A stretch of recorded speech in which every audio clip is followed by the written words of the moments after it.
สวัสดีพี่น้อง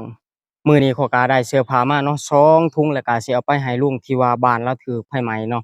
หลังจากข้อยไปหาเลาก็ประมาณ3-4มื้อแล้วเนาะแต่ข้อยก็บ่มีเวลาได้เอาเสื้อผ้ามาให้ลุงเพิ่นเลยมื้อนี้ก็มีเวลาเนาะบ่ได้พากันแยกของเก่าแล้วก็บ่มีจอบข้อยก็ได้เสื้อผ้ามา2 ถุงเนาะก็สิเอามามอบให้เพิ่นเลยมื้อนี้บรรยากาศพี่น้องทุก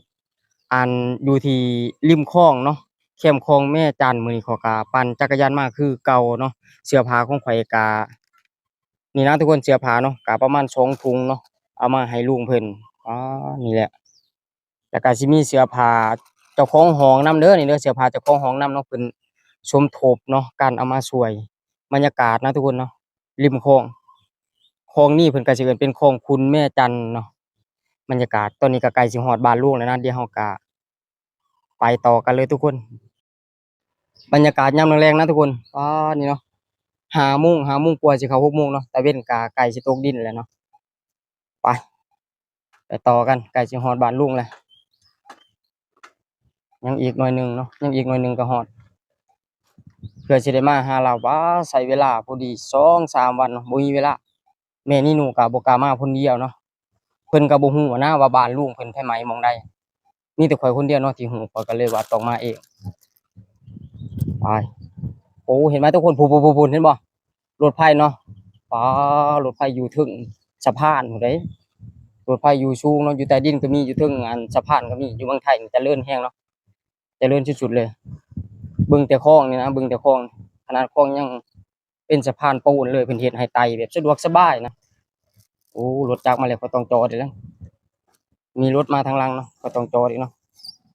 ให้เพิ่นไปหลบให้เพิ่นไปต้องหลบกันแบบนี้นะทุกคนว้าเป็นตาม่วนเนาะบรรยากาศยามแลงๆนี่นะทุกคนถ้าว่ามีเวลาเนาะมาเล่นนี่ม่วนเลยเด้อนี่มาเล่นตามริมโขงนี่ว้าบรรยากาศก็ได้ส่ำนี้แหละได้ยินเสียงแล้วได้ยินเสียงแล้วเจอแล้วนี่เนาะบ้านลุงเพิ่นเนาะ นี่บ้านลุงเจอแล้วปูนขอเลขนี่แหละนะทุกคนตอนนี้ก็ยังบ่ทันมีไผมาช่วยเนาะแบบช่วยสร้างบ้านลุงเพิ่นก็ยังอยู่ตูบนั้นไปก่อนเนาะ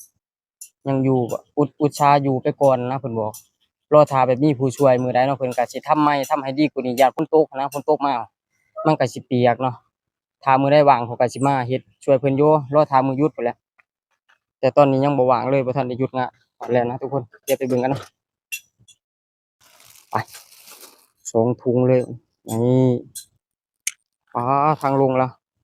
ทางลุงนี่ยังโหดเลยเนาะอู้สวัสดีครับลุงลุงทำอะไรอยู่ลุงเราเป็นคนบ้านเฮานะทุกคนเนาะเป็นคนบุรีรัมย์มาลุงแม่นบ่เป็นคนบุรีรัมย์มาลุงเป็นคนบุรีรัมย์เอ้าว่าสิมาหาลายมือแล้วมันกลับบ้านแบบช้าตลอดนะลุงมืดมาเท่าไรก็ประมาณ2 ทุ่มฮอดห้องหั่นก็เลยบ่ได้สำนี้มาให้เอาเสือแล้วก็สิมีเสือของเจ้าของห้องหม้องข่อยอยู่นำเพิ่นก็แบ่งมาให้ช่วยกัน2 คนบ่ค่อยว่าเราเก็บแยกเล็กบ่นี่ลุงโอ้แยกเล็กแยกเอาไปขายนำแล้วบ่ทันได้ขายโอ้บ่ทันได้ขายมื้อใดสิขายนี่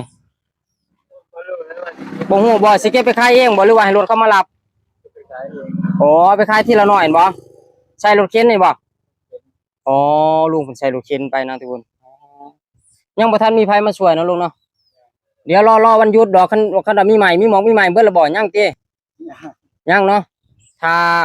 วันหยุดนี่เดี๋ยวข่อยสิมาหาใหม่ดอกถ้าว่ามันมีหมองมีใหม่ก็ช่วยกันเฮ็ดนะเฮ็ดให้มันดีๆคันฝนตกนี่ลุงเปียกเลยเด้นี่เปียกเลยโอ้กลางเวทนี่นอนได้บ่ลุงอากาศมันบ่ร้อนบ่ลุงร้อนบ่โอ้อีต้นละอยู่ได้ยังกินข้าวนี่มื้อนี้ไข่หดมะม่าบ่อ๋อภาพบรรยากาศทุกคนว่านี่เนาะใหม่แล้วก็สิได้เก็บเล็กนี่แหละไปขายนี่เล็กก็หลายอยู่นี่แหละมื้อนี้ก็ได้มาฮอดจอดถึงลุงเพิ่นนะทุกคนถือว่าดีเติบเนาะได้มาช่วยเพิ่นได้ส่ำนี้แหละเฮาก็บ่มีหลายนะก็ได้เสื้อผ้ามาเอามาแบ่งเพิ่นบ่ได้ให้เพิ่นใช้เพราะเสื้อผ้าเพิ่นบ่ได้ตากโตเลยนี่ส่งกางกางเกงนี่เสื้อผ้านี่ใหม่ไปกับไผเลยเนาะตอนนี้ก็เขามาย่างเบิ่งเนาะสถานที่หม้องมันใหม่เนาะทุกคนข้อยก็ ได้มาแล้วนะก็เบิ่งให้มันเต็มที่เลยเนาะเบิ่งทุกอย่างเลยโอ้แล้วก็แยกเล็กแยกนี่เรียบร้อยนะทุกคนแยกเล็กหลายเลยเนาะว้าจักรยานก็มี2 คันเนาะ2 คันนี่ดีจักรยานลุงเพิ่น ก็สิได้นี่แหละเงินจากเอาเหล็กไปขายนี่แหละเนาะส่วนหนึ่งลุงเพิ่นก็สิเอามาซื้ออันเครื่องหมอเครื่องมือทำบ้านนั่นแหละอาจสิเป็นพวกตะปอกตะปูหรือหมอกไม้เนาะหรือสังกะสอกสังกะสีนี่ถ้าบ่พอก็เดี๋ยวก็ช่วยกันคนริมคลองเพิ่นก็ใจดีนะคนไทยเพิ่นก็มาช่วยเนาะช่วยลุงเพิ่นเต็มที่